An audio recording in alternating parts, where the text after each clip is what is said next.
These 5 men own some of the rarest cars in Europe, and you've probably never even heard their names. From secret garages to billion-euro vaults, their collections hide wild stories, lost legends, and some serious controversy. One even raced a $50 million Ferrari just for fun. This isn't just about cars, it's about obsession, ego, and a world most people will never see. At number 5 is Rodger Dudding. Most people know him as Mr. Lockup, a quiet man who owns over 14,000 garages all across Greater London. But behind those roller doors is a different story, one about love, obsession, and hundreds of cars. Rodger doesn't look like a collector. He used to be a Royal Navy petty officer, but once he lets you inside Studio 434 in Potter's Bar, everything changes. His eyes light up, his energy fills the air. He talks fast, laughs easily, and moves like someone half his age. Models and car parts cover the walls. A V8 engine sits under the lights like it's on display in a gallery. But this is just the beginning, because inside Studio 434 are nearly 500 real cars. They are all lined up, stacked and packed into 5 levels of mystery. Some say this is Europe's largest private car collection. Others say it's worth over £40 million. Both are probably true. You'll find a 1956 Chevy Bel Air shining like new. A strange Bond bug is squeezed between sleek Lamborghinis. There's even a 2004 Peugeot 206 with a broken headlight. Why keep that? Rodger's answer is simple. Someone, somewhere might want it. The truth is, Rodger never sold a single car. Not one. He bought his first car, a Morris Minor, and just kept going. More cars, more space, more studios. Every oddity found a home. And he gave them all a name. His babies. These machines aren't just metal to him. They have life. They have stories. That's what keeps him going. Studio 434 isn't open to the public. It's a private kingdom of wheels and chrome. But it's not quiet. You can hear soft engines tick and the distant sound of cloth polishing paint. Sometimes, film crews rent the place. Actors pretend to drive the cars. Directors point, lights flash. But Rodger is the real star here. He doesn't collect just anything. He has rules. He wants the best example of each car. He searches for rare British classics and grand tourers. For him, each one is a hidden treasure. Some of his favorites are Aston Martin Lagondas. He owns 24 of them. He loves their shape, their story. Without this car, Aston Martin would have gone bust, he says proudly. Then there's the gold-trimmed Lagonda, once owned by Dodi Fayed, and the rare Aston Bulldog, standing there like a piece of forgotten history. Every car here is treated with care, not because of its value, but because Rodger believes every car has a soul. That's why he's never cared about selling. For 50 years, he's just collected. Rodger rents the cars out for weddings, commercials, and films, but what he really enjoys is walking amongst them, running his hands along the curves, remembering where he found each one. To him, it's not about the money, it's about love. Pure, deep, and lifelong love for machines that once ruled the road. And when you leave Studio 434, it feels like the engines are still alive, like they're still humming somewhere in the shadows. Rodger Dudding's world is hidden, locked behind shutters and soaked in petrol and memory, but it's very real, and it's only the beginning. Next at number 4 is Eon Sriak. In a quiet part of Bucharest, there's a place that feels more like a dream than a museum. Inside, rows of shining cars stretch across polished floors. Every corner glows under spotlights. This is the Țiriac collection, built by Eon Sriak, a man who once played tennis in the Olympics, became a billionaire banker, and then turned his lifelong obsession into a public treasure. It opened in 2013, tucked inside Automotive, and today holds over 400 cars. Around 170 are on display at any time, and they don't just sit quietly. They shine. Ferraris, Bugattis, and Rolls-Royces line up like characters in a film. Each one has a story, a past, and a name. Some belong to royals, others to rock stars. The museum is silent except for the low hum of nostalgia. And yes, sometimes the sound of an old engine warming up breaks the calm. Eon doesn't just collect, he keeps them alive. Every few weeks they're driven. No engine is left to die. His passion started during Romania's communist days, when owning a car wasn't simple, it was a symbol. Back then, finding a car was more like solving a puzzle or winning a bet. But Eon didn't just stop at one. As Europe changed after the fall of the Berlin Wall, he began looking far beyond Romania. He tracked down classics from before the Second World War. He imported, restored, and rescued. One day, a journalist asked him why. Eon answered, "Out of the passion for cars, I've collected vehicles manufactured since 1899. I now have the joy of sharing this passion with gallery visitors." And that's exactly what his museum is, a shared joy. One part of the collection gets special attention: 7 Rolls-Royce Phantoms, one for each generation, series 1 through 7. Most people have never even seen one Phantom 4 in their entire lifetime. Eon has 2. Only 18 were ever made. One of them belonged to Elton John. Everything here is perfect. The air is cold with a faint smell of rubber and engine oil.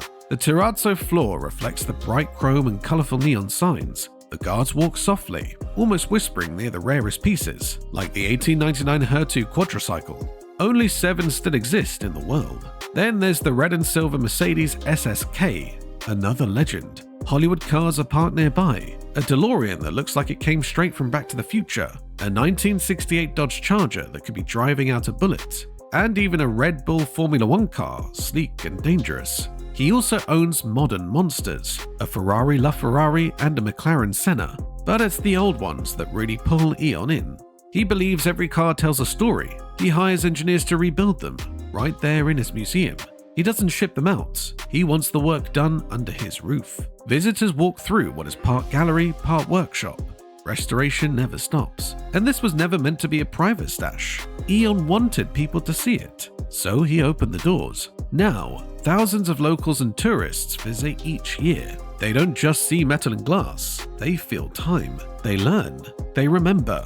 In a country where people expect castles and legends of Dracula, they find a different kind of castle, one made of steel, rubber, and roaring engines. Next up at number 3 is Bernie Ecclestone, and his taste in cars follows a different path. While others collected Ferraris or Lamborghinis for show, Bernie focused on something much rarer: Formula 1 cars. Cars that had won championships, cars that had broken records, cars that had stories written in smoke, oil, and champagne. He once said, "I've been collecting these cars for more than 50 years, and I have only ever bought the best of any example." And he meant it. If a car wasn't perfect, he didn't want it. Sometimes he paid double the market price just to get the top-tier model, just to avoid a second-rate version. Every car in his collection had a name, a story, a roar. At one point, Bernie owned 69 of these machines, 70 years of racing history, all under one roof. It wasn't a museum, it was a hidden world, his private vault. Mechanics worked there like clockmakers. Historians tracked each car's journey from the starting grid to Bernie's garage. He had Alberto Ascari's Ferrari 375, the car that won the 1952 Belgian Grand Prix. He had the Thin Wall Special from 1954, a unique body Ferrari that once crushed Alfa Romeos. He owned Mike Hawthorne's title-winning dyno, Niki Lauda's 312T from his first championship, and Michael Schumacher's 2002 Ferrari F2002, the one that helped build his legend. There was the Brabham BT46B too, the famous fan car that blew the competition away in its only race at Zandvoort, and even Hamilton's 2008 McLaren MP4-23, which won him the world title in his second season.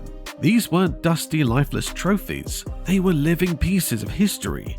Under their soft covers, each car was ready to fire up and scream down a track. In the garage, the smell of rubber and oil mixed with polished carbon, bright chrome and old leather. It felt like the pit lane of Monaco, frozen in time. Fans were allowed inside. Bernie, calm and confident, was strolling through the collection in silk pajamas. He still talked about racing lines, engine power, and strategy. Just like the old days when he ruled Formula 1 with an iron grip and a contract in his back pocket. In 2024, something changed. Bernie made a decision. He would let them go. Not because he had to, but because he wanted to do it on his own terms. So they go to the right home, he said. He didn't want his life passion to become just another inheritance or to fall into the wrong hands. The auction was called Historic, the biggest ever seen. Bidders came from everywhere, wealthy collectors, private foundations, even governments. But the man who won it all was Mark Mateschitz, the heir to the Red Bull empire. The exact price was never revealed, but those close to the deal called it eye-watering. Bernie stood by as each car left, Ferrari after Ferrari, Brabham after Brabham. He didn't cry, he smiled. "I have done it," he said. Now let others enjoy them. To him, the true value of the cars wasn't in ownership. It was in their spirit, in their history, in their future races. Next on the list at number 2 is Evert Lumen, the man behind one of Europe's most refined car collections. His story starts with family. Back in 1934, his father began collecting cars. He wasn't just a businessman, he was a car lover. Evert grew up in this world. While other boys played with toys, he wandered showrooms filled with Dodgers and DeSotos. His family imported them into the Netherlands. Later they moved to Toyotas, and with every trade-in, they didn't just sell the car, they saved some. Those leftovers became treasures. In 2010, Evert opened the new version of the museum. Queen Beatrix herself came to cut the ribbon. That tells you something about how respected this place is. Inside, the museum holds exactly 257 cars, not just random vehicles. These are milestones. Each one tells a story. That's even their motto. Each car has its own story to tell. The building itself is stunning. The floor is terrazzo, polished like a mirror. Sunlight streams through the high glass walls. Vintage race cars are parked like they're ready to start an old Grand Prix. The air smells of leather, wood, and a little fuel. Everything is quiet. Visitors whisper. It's like walking through a cathedral for car lovers. The oldest piece sits in a glass case. The 1886 Benz Patent Motorwagen. It looks like a tricycle, but it's actually the world's first car. One cylinder. That's all it needed to make history. Nearby, there's a 1937 Talbot Lago T140-C Coupe. Smooth curves, royal blue, like something from a fairy tale. Then comes a 1967 Ford GT40. It's low and fierce, built for Le Mans, and it smells of victory. And tucked among them is a 1967 Amphicar, part car, part boat. Entirely strange, and beloved for it. Evert didn't just want a museum, he wanted a place that feels alive. These cars don't just sit there gathering dust, they're restored, polished, maintained. Mechanics work behind the scenes, making sure every machine can still run. Sometimes Evert joins them. You might see him with a cloth in hand, shining a bonnet. He believes a car is meant to move, not just be seen. Every display is different. No two cars sit on the same floor pattern. Each is placed like it's in its own movie scene. Auction expert Antonio Ghini once wrote that Evert's taste is obvious from the second you walk in. It's not just about the cars, it's about the feeling. Every detail matters, every screw, every angle of light. At the museum's opening, Queen Beatrix passed by on her Harley. Even she stopped to admire the 3 racing legends in the corner. That says something. Evert also travels. He's been to Pebble Beach. He's shown his cars at Goodwood. He doesn't just collect, he shares. He says these events help people see the value of what he's built, not just for himself, but for the Netherlands. Inside the museum, there's a special corner, a tribute to his father, a monument built by a son who never forgot where it all began. This isn't just about machines, it's about memory, respect, and legacy. Today, Evert is known as the heart of Dutch classic car culture. He's the keeper of stories, the one who protects the past so others can see it. Finally, at number 1, we have Francois Parodo. He doesn't look like the kind of man who'd be obsessed with cars. He's the head of a giant oil company called Perenco, a quiet businessman who splits his time between meetings in Paris and luxury homes in Bordeaux, London, and Saint-Tropez. But behind that calm exterior is someone completely different, a man who lives and breathes petrol. His private car collection of rare and exotic cars is something out of a dream. Hidden away in the southwest of France and in a quiet warehouse in West London, Francois keeps around 60 of the most valuable and historic cars ever made. People call it Fank Racing, a name taken from his Instagram account. But it's more than just a hobby. For Francois, this is a way of life. A Guardian article once said he owns 46 sports cars, including a McLaren F1 GTR worth £12 million. That's just one of the crown jewels. The real show begins when you walk into one of his garages. It feels more like walking into a private museum, except nothing is behind glass and everything is ready to be driven. You'll find several Ferrari 250s, some of the rarest and most expensive Ferraris ever made. Among them is a 250 GTO, a car so valuable one once sold for $56 million. That deep red paint tells stories of races like Le Mans and Mille Miglia. Sitting next to it could be a McLaren F1, serial number 069, a car that collectors dream about. Nearby, its GTR siblings are lined up. looking like they're ready to roar back to life at any moment. Then comes the modern monsters. A Bugatti Sentio Dieci sits beside a black Chiron Pur Sport. There's a Lamborghini Miura with gold flakes in its paint. And tucked away is a Toyota GT1 Le Mans prototype, so rare that even its chassis number is famous among collectors. Each garage smells like a blend of petrol, fresh leather, and warm exhaust, like the scent of speed itself. Francois doesn't just collect these cars to show off. He believes cars should be driven, not just admired. He raced in Le Mans. He once competed in a GT series with a Ferrari 458 Italia. At Spa, he even crashed a Porsche. He pushes his machines hard, not because he wants to break them, but because that's the only way he feels alive. Even his rarest cars go on real road trips across Europe. He doesn't lock them away, he lives them. There's something almost strange about how he balances his life. By day, he runs an oil empire, signing off on drilling operations and handling serious business. But by night, or on certain weekends, he disappears into the world of classic car rallies. You might spot him at an event like the Goodwood Revival, blending in, not asking for attention. Sometimes he posts a photo on Instagram, letting fans get a peek at one of his prized cars.